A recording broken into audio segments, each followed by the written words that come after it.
morning, everyone, and welcome to the Second Grade Arts Showcase, Celebration of Colors. Here at Echo Horizon, we believe in the value of arts integration. Research and data show that there are 10 top skills that children acquire by working in the arts. Let's see if I can keep the 10 straight.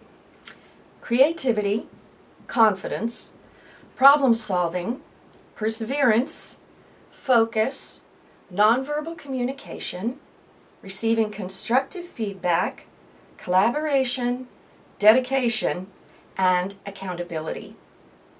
You hear a lot about 21st century skills and a lot about what the workforce in the 21st century will need in order to succeed, and these skills top the list. In the fall in second grade, the children read Around the World in 80 Days. In language arts and in social studies, they did many projects about different countries around the world and different cultures. They even had an Around the World picnic. In the arts program, we did the same sort of thing. We looked at two specific cultures, that of China and that of India.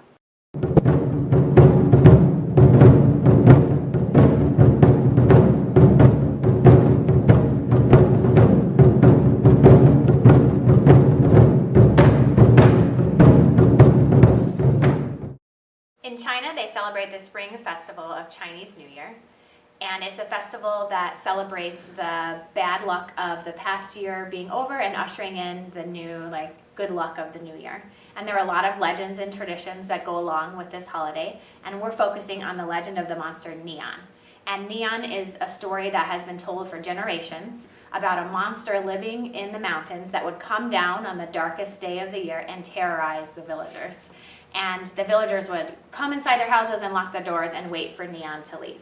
And one day, an old man had an idea that all together they could scare away the monster by banging on drums and gongs and lighting fireworks, and it would hopefully scare Neon. Like Kelly mentioned, within the story there are instruments like the gong and the drum that is used. So we took one of the oldest traditional Chinese folk songs called Music for a Thousand Autumns, and we have the second graders for the first time playing the barred instruments in an orchestra setting. So you will see the xylophone and the metallophone, and definitely you'll see the gong and a drum. In India, they celebrate the Spring Festival of Holi, and just like Chinese New Year, it's a festival that celebrates getting rid of the evil spirits and welcoming in the good spirits of the new year.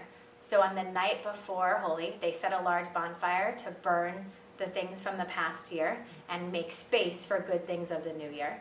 And there's a lot of legends associated with this holiday, and the one we focused on was the legend of Duhindi, because it's very similar to the Chinese New Year legend of Neon.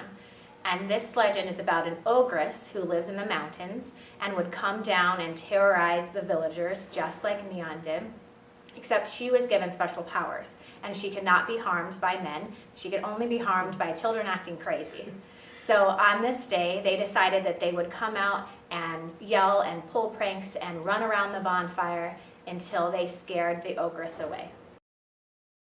So we found a song and music that is actually done on the day of the Holi festival in India. It's called Holi Ray, and they are singing it in traditional Hindi text.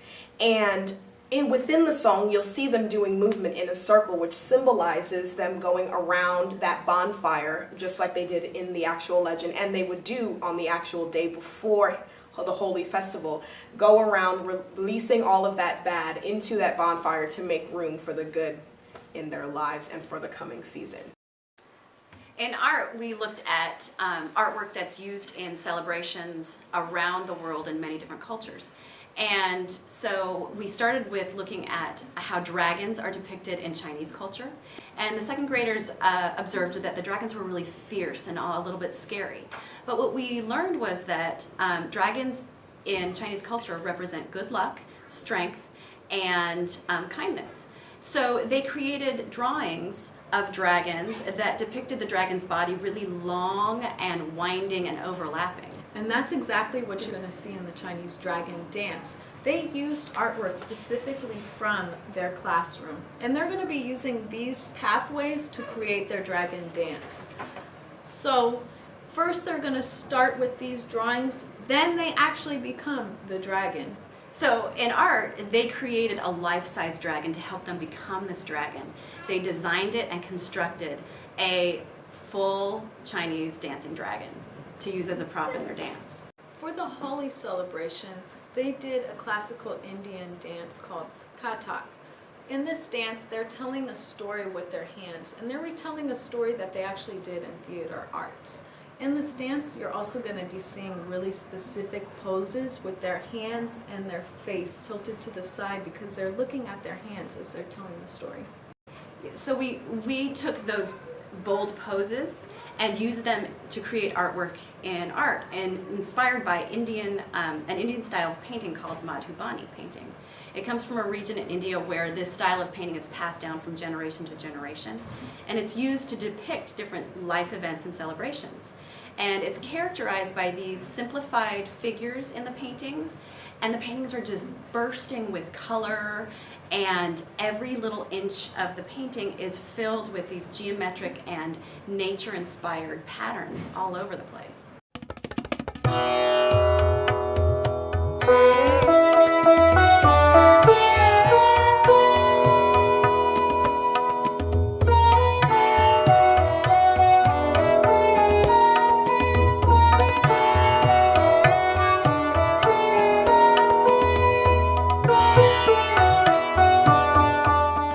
Get ready for the second grade arts showcase. Celebration of colors. Let's celebrate!